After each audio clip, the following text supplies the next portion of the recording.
lessons about putting him more on a control style mage. So like the way that G2 have been able to split up the map in their last couple of games, Ascension's going to have to get a comp that can force very hard if they're going to be successful in this one. We'll see exactly how it pans out. What is the final option going to be for now? Bans a lot focused around the mid lane, the rise of the LeBlanc taking off the board. I was going to say I'd potentially get rid of Urgot. I just think Urgot is showing right now that it is incredibly strong. You know, always can trade it for something like an Aatrox, and you don't want to give over one power pick and not the other, but I just think that the team fight presence of Urgot and the ability to really shred through frontliners and guarantee kills with executes is a massive factor that Aatrox, whilst being strong, doesn't seem to be able to keep up with at the moment. Definitely not the case, and we've already seen from Wonder once today how impressive he can be on that Aatrox, how crucial it can be in winning out on the team fights. But I like this from Ascension Spawn, taking the Olaf away from Jankos. I want to see Lee Sin. Lee Sin is historically a pretty good matchup into Olaf if you're able to find him and fight him. It's not going to be picked up this early in the draft, obviously, because we've only seen it once so far this World's play. Instead, they just secure themselves what has been probably the most successful bottom lane. But now, I'm very happy because we get to see a Pyke here, and there's no Leona. So this is not the ideal matchup. Going up against a Pyke, very easy for this guy to dictate the pace in the laning phase with how much mobility he has. And I'm worried about Hjarnan on Kai'Sa. Once again, G2 going back to putting a carry burden on the shoulders of their AD carries, which has historically been a very mixed bag. Yeah, it certainly has. I mean, at the same time, I think that you do have to have faith in Hjarnan at this stage of the tournament. His Jhin game did look better than his two carry performances, I will agree. However, he did soak up a lot of farm in the game versus Ascension when he was on the similar pick and able to come through in those final team fights. Talking about Pyke a little bit, we thought that, you know, with the priority being put on Tahm Kench, Braum, Alistar, we're going to actually see a little bit more of Pyke because he does have some good matchups in that trio. However, the counter picks have been there, and teams seem to have been taking him a little bit too early in the draft. I like the fact that they dropped Rich's priority here because Nixar is one of those AD carries that you can give him something like a Varus, leave him alone, and allow him to play the lane kind of 1v2, and give Rich windows to be able to play around G4's lane. Now, G4 is a player historically that will play super aggressive. In saying that, his Corki did look okay. So they do have scaling options. So I do think that, you know, potentially against Perks, you roll the dice, you play the Assassin, and I want to see what matchup they give the mid laner because I think Rich and Lloyd can help him out this time around. When we look at the way the bottom lane is shaping up It should be Varus. Yeah, Pyke will have a ton of freedom to roam because the Kai'Sa Alistar lane not known for hard pushing people under its tower. What is the choice going to be for Ascension? I mean, you can go even like safer, play something like an Ezreal. What the? Okay. Well, if you're going to go out swinging, I guess. Vayne now getting locked in from... He says you want to go toe-to-toe in the late-game duelist battle. Play something to leave the lane, says Spawn. Vayne is locked in. Okay. You know, we're going to take it in stride, Spawn, because if this Taliyah gets locked in, I'll be very surprised. Jankos, of course, exceptional in some early games, but for now it will be the Syndra locked in and handed over to Perks in the mid lane. Definitely a proactive pick, one that can put a lot of kill pressure onto whatever G4 wants to pick up here. I wouldn't be all that surprised because Taliyah plus Alistar is actually pretty easy team fight engage if Jankos is able to find the flanks that he needs to. Also farms at a similar pace. If Olaf ever gets on top of you, you die, but I think that's the exact same in nearly every Olaf matchup and should just be able to avoid him on Summoner's Rift at the same time. We'll see what Jankos can do. We've seen two shades of Jankos this year. Last time we saw him in the Taliyah, it was the one we're excited about, the good Jankos. Snowballing an early game against Schalke in a tiebreaker. Sadly, it was only the early game where he remained relevant, and he's going to need a little bit more than early game to go toe-to-toe with a late-scaling Kassadin now on the lineup of Ascension. Yeah, and if this game goes past 40 minutes, and I don't often say this when Kai'Sa is on the other team, Ascension's lineup is intimidating to say the least. You know, if this is going to be thrower into tier, Kassadin, just so much late game damage that we saw come out of GBM. Also a very solid laning phase picking up Fleet Footwork as a keystone mastery, so Perks potentially not going to be able to bully out a lane. You know, Nixar on a Vayne, one of the highest damage 80 carries in the game. And there's certainly ways for them to be able to play around. I think the nervousness should come from what does the early game look like? You know, how are we able to get any priority? How are we able to get any pushes with a Vayne, with a Kassadin on the bottom side of the map, without a couple of cheeky Olaf axes? Some of these waves could just be perpetually stuck under turret. And with the playmaking potential on the opposite side of a Pyke to set up that bottom side of the map, do you have to constantly be scared of that Olaf Vayne? Because that Vayne gets 1 or 2 kills, it becomes a very different game spawn. But I think safe to say, neither of these teams drafted what we would have expected when we look at the previous matchups that they've had. Yeah, I think that, G2's draft is a little bit more on point. Syndra, as opposed to something like an Orianna, I can see it, and, it fits perfectly into Perks' wheelhouse. Wonder's already played a couple of games on the Urgot. We've seen Kai'Sa, we've seen Alistar. So I think their comp is actually pretty standard. They've just gone with what's worked. On the flip side, I think that Ascension has just decided that, we're going to go down playing our style of League of Legends. There's going to be some mechanical outplays. We're going to throw the kitchen sink at them one more time. We're going to staunch them off some waves, and we're going to start some brawls and just see what happens. I'm ready. I absolutely love the Southeast Asian style of League of Legends. This team from Thailand going to try to bring it home here in their final game. G2, seeing what they can do, seeing what they can put up here. Korean crowd rallying behind their favorite teams. Spawn, I know the late game. You've talked about 40 minutes. We're 40 minutes away from that. But for now, early game seems to be the focus. And I think we have to talk about where do these junglers go? Because I see a lot of lanes that a single kill outside of mid lane can change entirely. Yeah, and I think that, there's kind of 2 ways that you play it. You either play towards the top side of the map, especially if you are G2, because that is a carry that you want to see excel. Wonder, when he has been able to generate leads, has looked impressive. Instead, they're going to go towards Perk. Get a little bit of damage down. Jankos going to trade some damage back. See, this is what we're talking about. Now, normally they wait till minute 4 or 5 before they start throwing. Before they start fighting. But if they want to start at minute 1, who am I to complain? So I was going to say, if G2 want to play towards the side of the map, I would expect it to be top lane. At the same time, we've already mentioned the fact that with Pyke Vayne, there is so much playmaking ability in the bottom lane of Ascension. And if Lloyd lands that first axe, if they're able to chain any of that CC, they will kill either of those members. So excited to see if Lloyd does get down there, help out Nixar, maybe flip the map and try and split it with this G2 lineup. For now, a bit of a patient start, though. What do each of the junglers want to do? A bit of a late start coming in for Jankos, actually on the bottom side of the map. He was keen to harass out. May just be a little bit behind on the Olaf. The Olaf, of course, not getting a leash and getting knocked pretty low by a little bit of Jankos harass, but not the end of the world for an Olaf whatsoever. And G4, actually feeling pretty confident in this lane phase, using that movement speed from the fleet footwork quite nicely to dodge some of those synergies. Yeah, and the second time we're going to see the Kassadin picked up, the exact same Runes of Mastery choice that GBM went towards.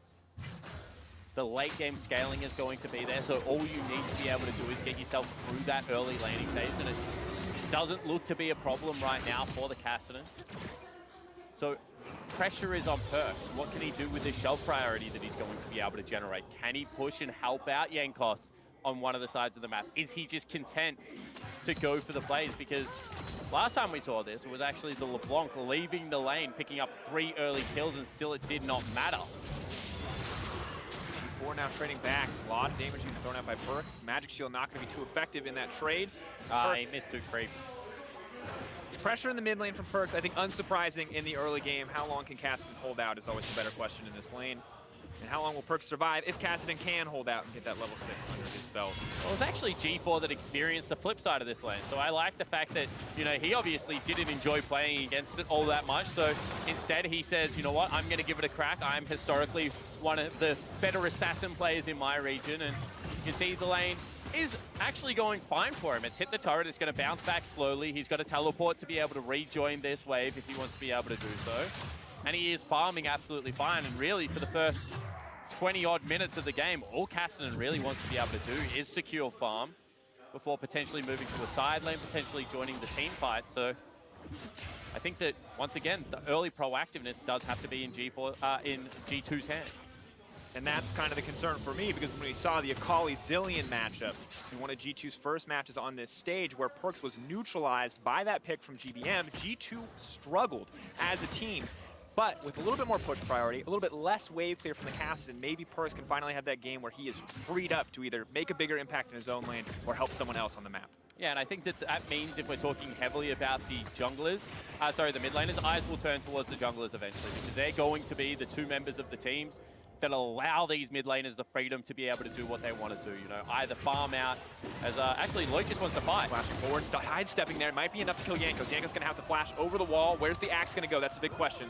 The only thing on Jankos' mind, luckily, he gets that passive up and he walks right away. I mean, but that's massive for Lloyd because now he's chunked him out of the jungle and has access to this mid lane, going to allow G4 to just be able to continue to farm, and that's what we said.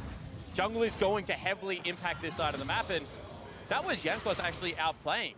Lloyd just flashed on him and he missed the flick point blank. Had to burn the summoner spells in response, and that's just the early game pressure that can come out of something like the Olaf. Have to respect it here, and Jankos has to be that much more scared because the Predator going to be off cooldown quite quickly. However, the flash for both these guys, it's going to take a little bit longer.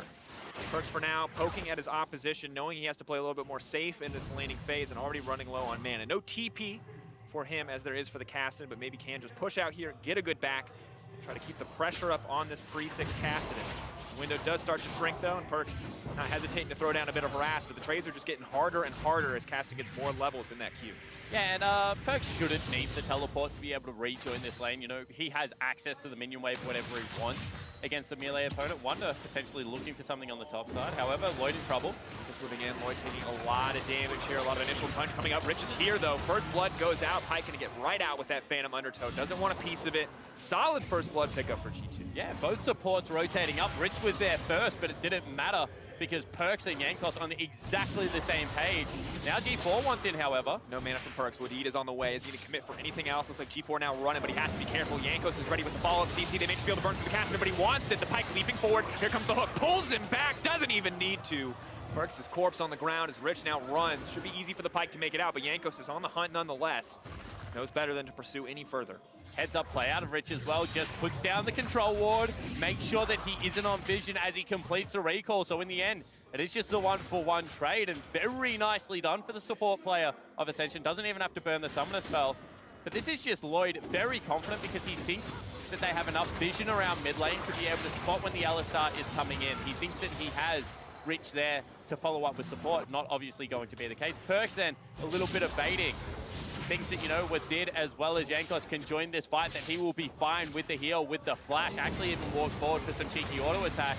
Doesn't account for the damage that's going to come out of Rich coming out of G4. And that's just a misplay.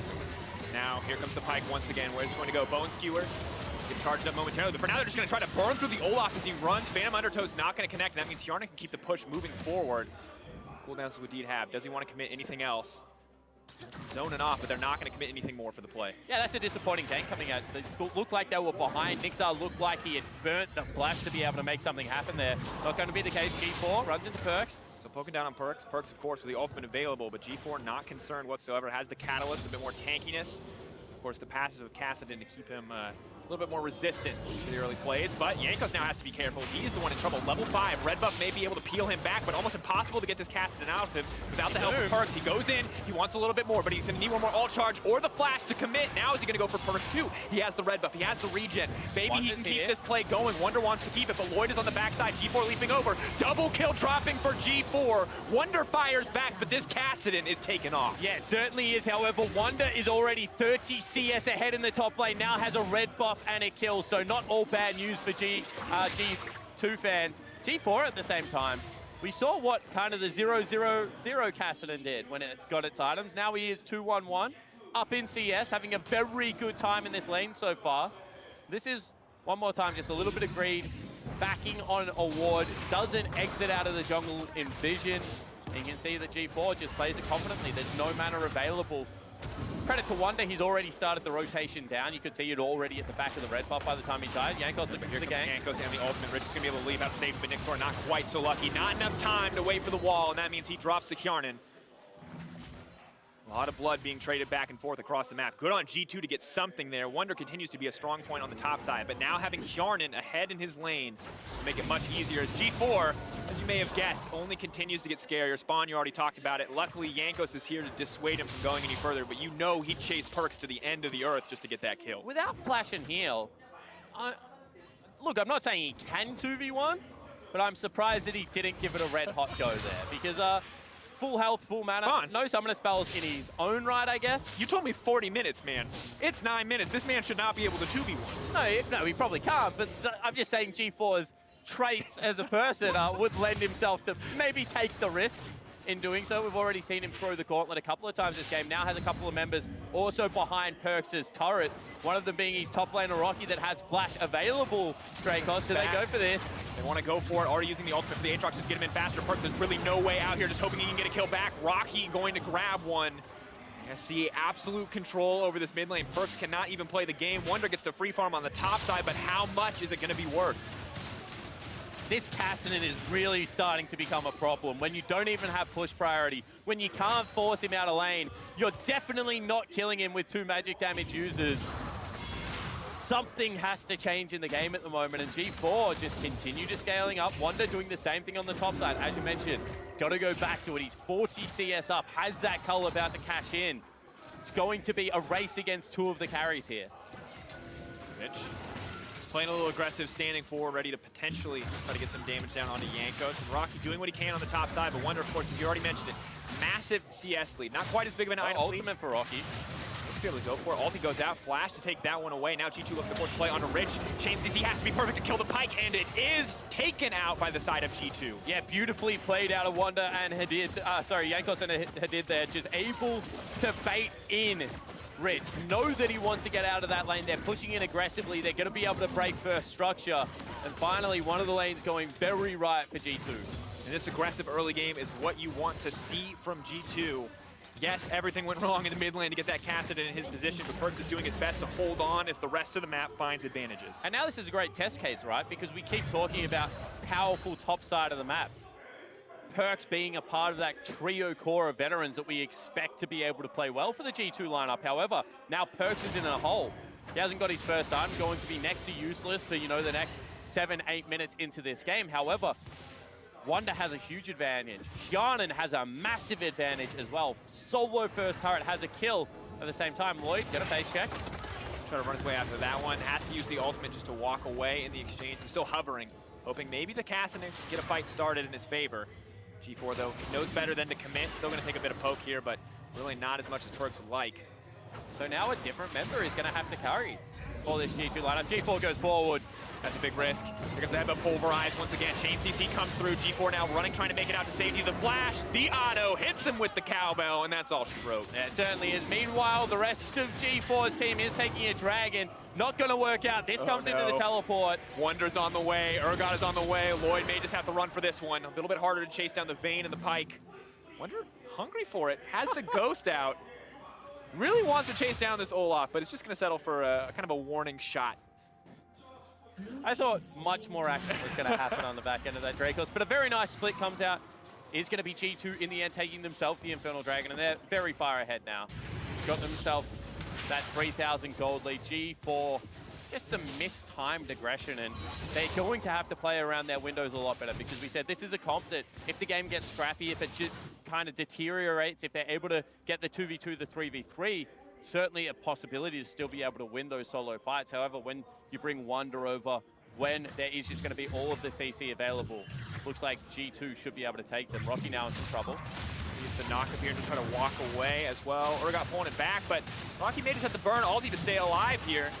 Needs to be quick on the trigger, is going to use it. Wonder's just going to wait it out. Now pulling him back in the middle of the creep wave. Wants to keep this fight going. As you see, he's only about half the health bar. Is going to come back even less. 10%. Wants to kill him. Buys a bit of time. But here comes the rest of the lineup. G4 is hunting. Rich is hunting. If he gets low enough, that man is going. Death from below. Not going to be used. Wonder using the flash at a clutch moment. But they're chasing him down. They just want to kill him. Jankos is here to fire back. Death from below. Not going to get the kill that they want. And G4 is now running as Jankos is hunting. Pulling back the Pike. But the Pike is sped up. Time isn't enough. Wants to make it. Is going to flash out to safety. Jankos still hitting home, still getting the killing spree. Yeah, it's a 2-for-1 trade in the end. G2 able to already rotate up their bottom lane at the same time, so they're going to take their structure. Still shut down going over to G4, so certainly not all bad news, but looks like right now G2 just reading the map pretty well and able to pick up advantages. G2 talking about everything playing around Wonder, but meanwhile, so the bottom lane taking out these towers, pushing in for more, making bigger advantages. The Cassidy in the strong point, the Aatrox is not. deleted immediately by the chain CC here, and you can see, oh, Perks not gonna be able to sidestep that one. Phantom Undertow is gonna chain the CC together. Now they're gonna follow up. Kassadin grabs another one. Bit of an overstep, immediately punished. TP's now coming in. Run from this Kassadin is going to be a nightmare. Lloyd looking for the Alistar, but they are going to make it out in the end. Blast Cone carrying with deed to safety. Yeah, only level 10 there for G4, so doesn't have that second rank in the ultimate, not able to continue the chase as you would think the Kassadin can. Still, overstay there from Perks and Jankos. Nearly cost them, but they've knocked out the outer ring of turret. Nothing coming in Ascension's favor, and this is a familiar trend that we're seeing. Ascension, can they generate kills?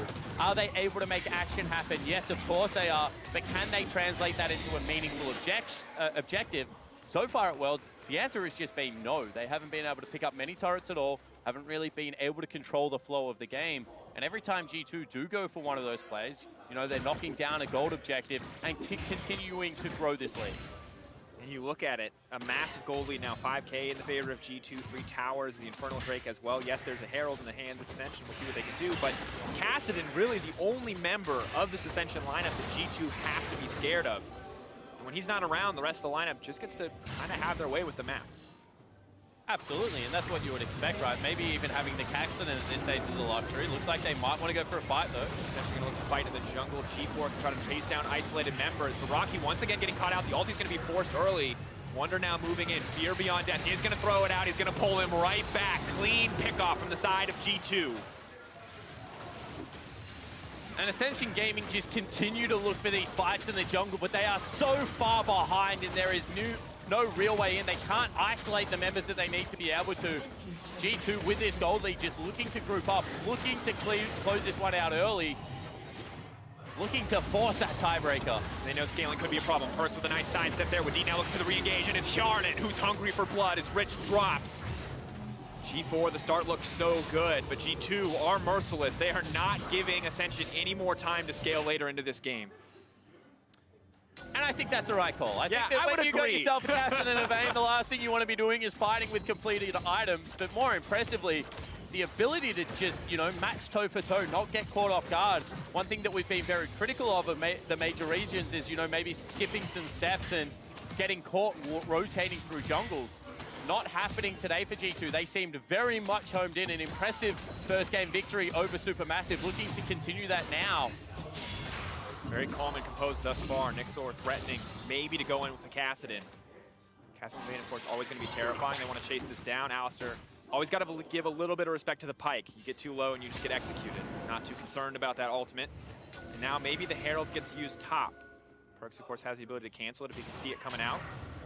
They're just waiting on the timer. It is going to run out soon, so they need to make a decision. ASC, can you break your first tower of the game with this Herald?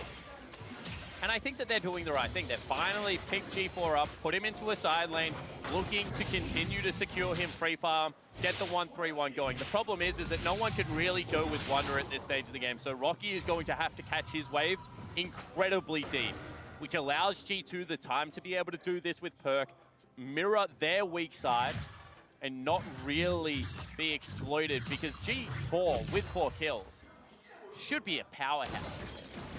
They just gave up so much elsewhere to get him to that stage that it's now becoming a real problem. Let's take a look elsewhere. I mean, you've got an Olaf still working on what appears to be a Black Cleaver over a jungle item. Aatrox still putting bits and pieces together in pursuit of a Black Cleaver of his own, and Vayne, an item behind the opposition on top of the tier 2 boots. Massive deficits, and Olaf now got to be a little bit careful.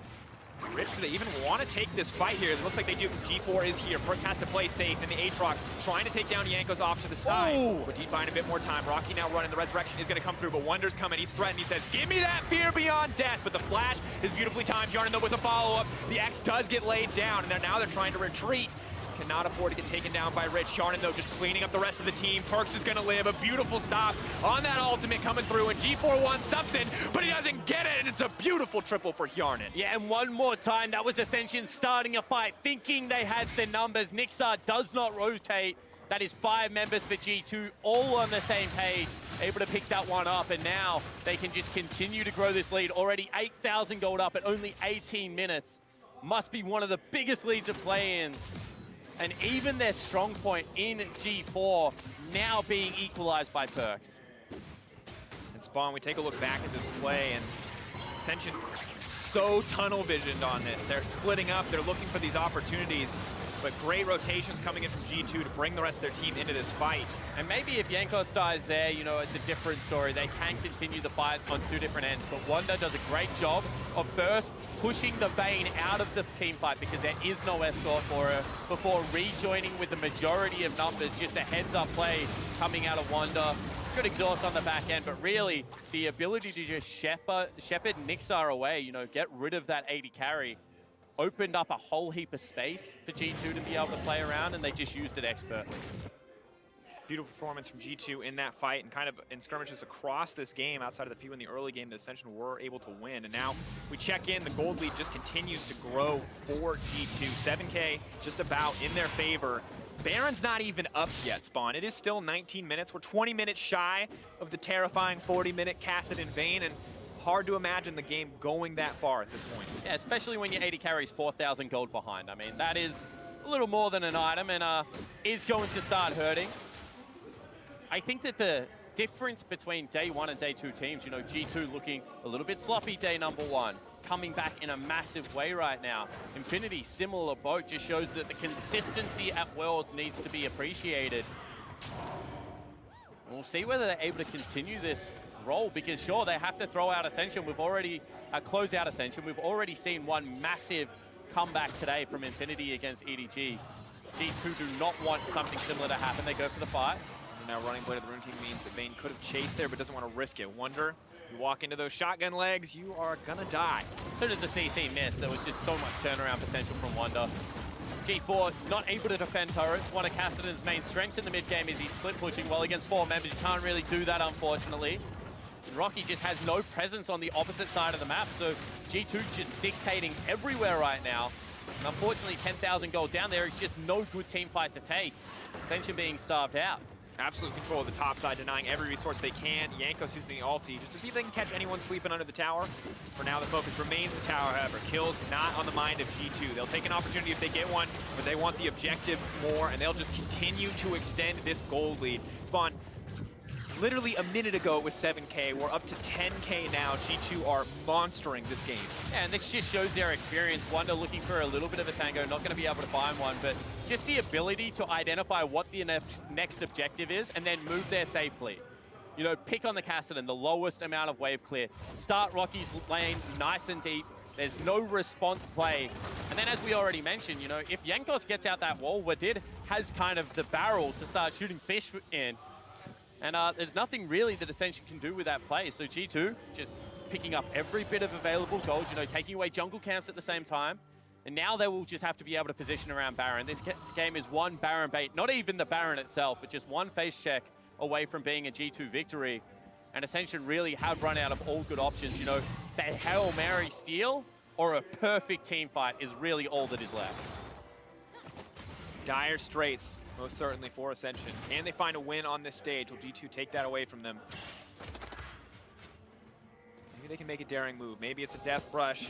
Maybe it's G2 overstepping on a Baron so that Ascension can steal it away and buy themselves a bit more time. But even now, difficult for Pike even to clear out a bit of vision, let alone take mid lane control, put anything down around this Baron. Well, normally you want to bring your jungler with you when you're clearing out vision. The problem is that Lloyd hasn't even finished his jungle item and is right now very squishy. So if he goes anywhere near that, he's going to have to burn summoner spells, means he can't get into the pit. And you can see that right now, G4 doesn't do that much damage. But the Vayne is on the way, and she might. The Blade of the Rune King comes through. Wonder's still going to throw out the ult. He still wants to use the Fear Beyond Death. Not going to get pulled in, though. Nixor being there saves his butt. Certainly does, and there is no posturing right now over the Baron objective. They're not in the pit, they haven't started it up, and there is a teleport on both members that attack that side lane. So creative use of a split pusher there out of the Ascension lineup comes up massive. Rich, though, has to be careful. He's just going to leap out to safety.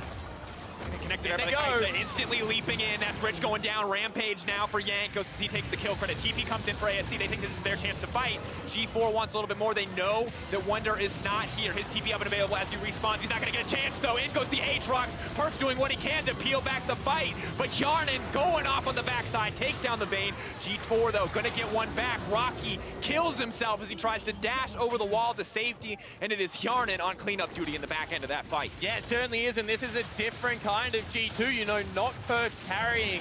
Sure, got out a lot of team fight damage, but did fall down. But Hjarnan today showing that he too wants in on the action. 7-0-2. Able to have a great performance, but really it is just all about the jungler. Jankos 5-1-10, 15 out of 18 kill participations, running an absolute train at the moment. And Rich, he has to get vision, because if not, they give up Baron for free. They have no priority over the map, but they're so far behind. He gets blown up immediately without Pyke. It's a 4v4 team fight, and there's just no real way for them to be able to win it. Look how much damage comes out of Jankos' Pebbles. And just so much power built into Kaiser's kit. You know, you can see Nixar thinking, I want to be able to take Hjarnan down. Goes invisible, absolutely loses track of where he is. No superior range there. Gets blown up instantly on the back end of it. And it's just brutal to watch when G2 are already in control of a team fight. And those clutch moments come down to Aatrox trying to find a way to the backline, dashing through those Talia rocks. That minefield is just absolute death sentence for him in the end. And for G2 now, feels a lot like that victory lap, walking down their gold lead, those empowered minions, the strength of each of their members to pull it out. ASC for a mistake, looking for a window of opportunity, but it does not look like G2 is going to give it to him. Yeah, and let me tell you, Draco, 14,000 gold, 15,000 gold, that's a big lead. When you only have 38,000 gold, that is a gigantic lead. I don't know if there's anything you can do at that point to muck up this game, and Ascension really are praying for a very uncharacteristic mistake to come out. But G2 not going to give it to them. They're going to close it out tutorial style. You can see how much the game means. They do not want to get one of those seed ones coming into the best of 5. So instead, they're just going to continue to play this one out nice and slowly. Walking it down, looking for the opportunity just to close it out. They'll move on. They'll look to take a tiebreaker later in the day. And that tiebreaker becomes hard because I think that Supermassive has had a couple of fantastic games and kind of an average game against G2 earlier today, but I think that they do have more, especially if TBM plays up.